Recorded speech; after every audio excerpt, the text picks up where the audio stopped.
morning it is. I'm just sitting out here on the beach, contemplating life, and, I wanted to reflect a little bit on my life. As you guys know, this is a kind of like a vacation, but it's also a time where through this trip you can also abide in Christ, and I thought that I would probably do something very bold with this video and actually, give a little bit of my testimony as to kind of like where my beliefs are and where I am in the Christian faith, and why not do that in one of the most relaxing places I can enjoy. So yeah, I apologize in advance. This video might get a little rambly, and also it's not scripted, so it might involve me, gathering my thoughts together and just trying to figure out kind of like how to best present this to you guys. So this is a lot for me to handle, but we can do this. So, for my testimony, I've, grown up in church my entire life. I originally was Baptist, but now it's kind of like, I hop from church to church.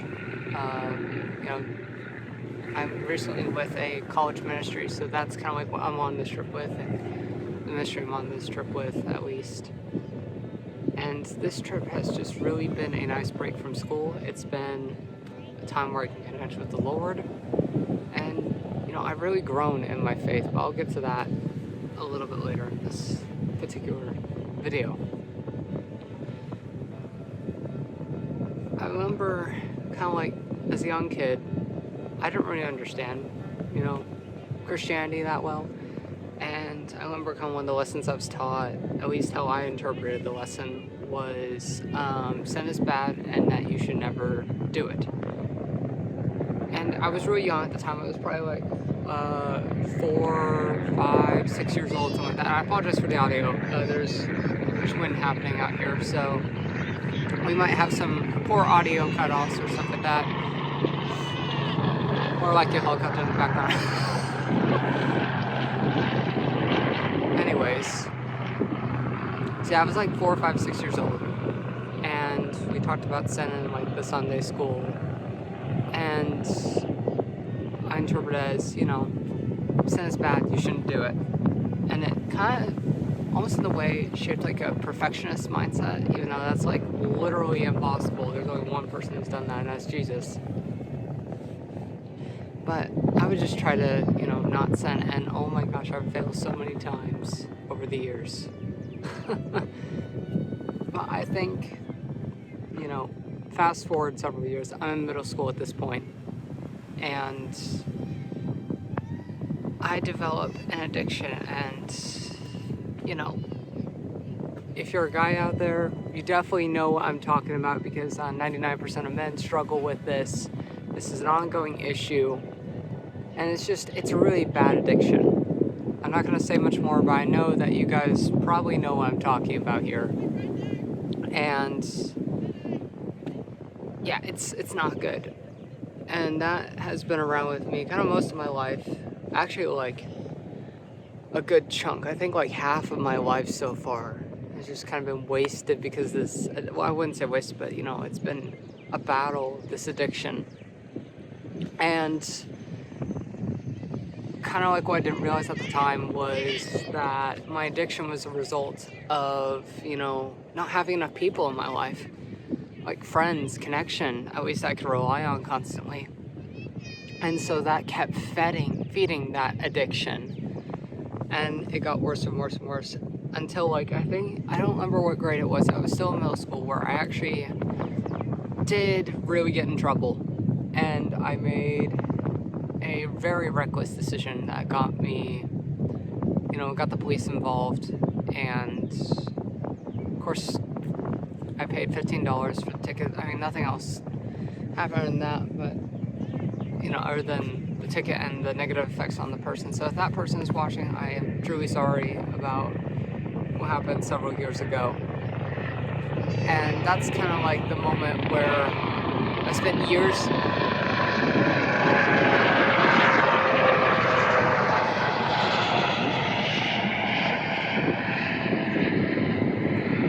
helicopters keep interrupting my story.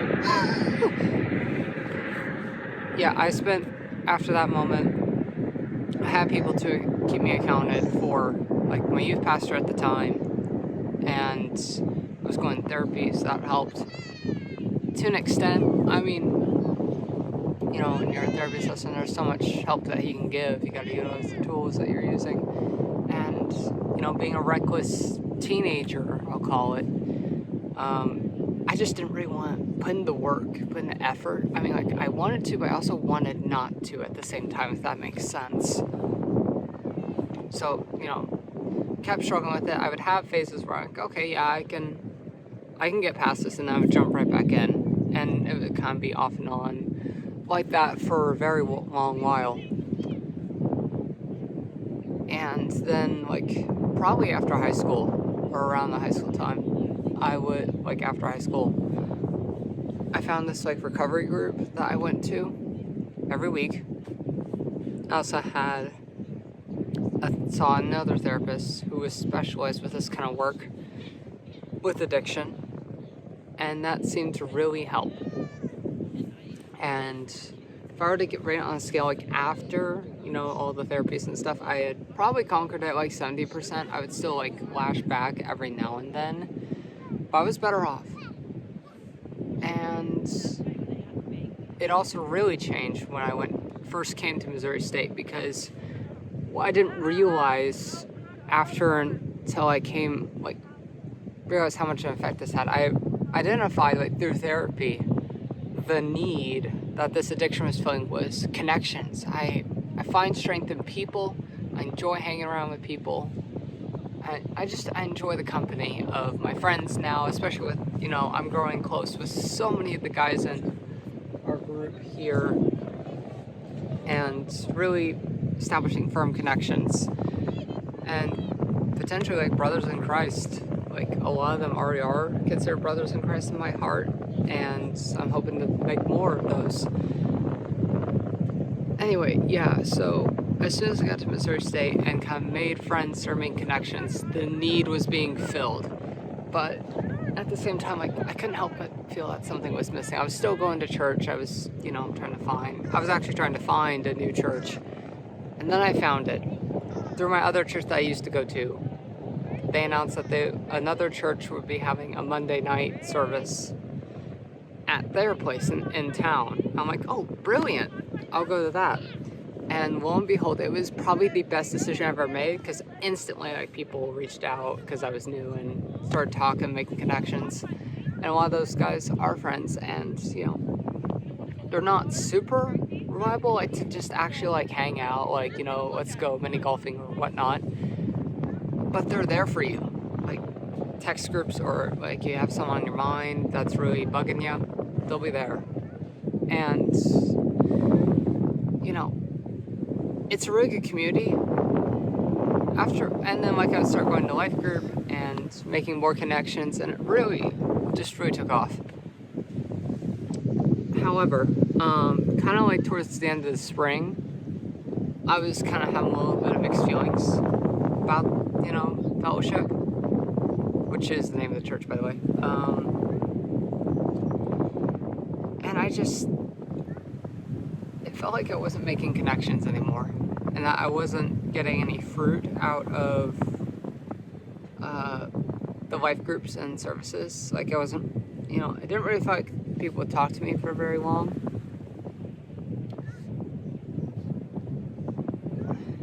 And I mean, like, I felt hurt on the inside, but at the same time, like, I understood that, hey, their work and their studying, that's part of growing as an adult, transitioning from high school to, the workforce and college. It's just, you're going to have a lot more commitments, you're going to be doing a lot more, and you're going to have less time for the things you want to do. It's just how life works. And I eventually, like, this last semester, that's also kind of where it was hitting a little bit too. Then this semester, I joined a new Bible study, which, has been very fruitful. But I still wanted to maintain my connections at fellowship, so that was why I went on this trip. And I am so sorry if the audio is cutting out, but yeah, this trip has really changed me, and it's allowed me to grow in areas I didn't expect. It has pulled out sin in my life that I really gotta work at. My addiction is, it's better. It's like way better than 80%, but there are other issues that I need to work on. Like, we just did a little activity today, and one of my biggest issues is anger. I'm super quick to anger, or especially around, my parents. And you're like, oh, come on, like, why do you get so mad at your parents? I don't know, it's just like, I always have. It's always kind of been that way. And also pride. I've noticed that it's hard for me to admit when I've done wrong. And like when I'm wrong. It's always hard to do that. And so I'm going to be working at that as well. But I want to also mention another key detail that I actually just overlooked. I know the story's like all over the place, but when I was a senior in high school, I officially made the decision to start following Christ. So I got baptized. That was kind of the day I was saved. That's kind of like that brief jump back point. But now it's back to current. Last night, I really had a calling to become a life group leader and to kind of lead a group and answer the calling of becoming a disciple and discipling others in Jesus' name. And so that is, I'm actively trying to work on with the Pastor Alex and trying to see like how we can best do that and what that would look like. But yeah, this is what I want this video to be, just sitting at the beach, giving my testimony. And also like, cause you guys, I've really enjoyed doing this, and I've been wanting to be more authentic and trying to find new ways to be authentic to you guys. And I figured sharing my testimony would be one of probably the best way I've ever, maybe the best thing I've ever done. And I feel so good sharing with all of you guys. And if you're new here, welcome. I went on this journey of life, and yeah. Thank you guys for sitting down with me and for this little story time and giving my testimony of where I am in the Christian faith and where I'm going to be heading. So thank you guys so much, and I'll see you in the next vlog.